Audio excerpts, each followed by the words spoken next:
রিয়াদ আর নিশি দুজনের পরিচয় ছিল কলেজ জীবন থেকেই। প্রথমে বন্ধুত্ব, তারপর ধীরে ধীরে সেই বন্ধুত্ব রূপ নেয় গভীর ভালোবাসা। তারা দুজনেই একে অপরকে প্রতিশ্রুতি দিয়েছিল যে যাই বলুক আমরা একসাথেই থাকব। কিন্তু জীবনের পথে সবকিছু তো সহজ হয় না। নিশির পরিবার থেকে অন্য কারোর সাথে বিয়ে দিতে চাইল। অনেক বাধা, অনেক কাঁটা পেরিয়ে তারা দুজন আলাদা হতে বাধ্য হলো। সময় এগিয়ে গেল। রিয়াদ প্রতিদিন নিশির জন্য অপেক্ষা করত।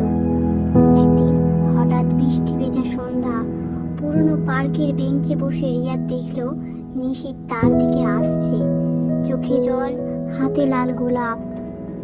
নিশি কাঁপা কণ্ঠে বলল, যত দূরেই থাকি না কেন, আমার শেষ আশ্রয় তুমি। আমি ফিরে এসেছি।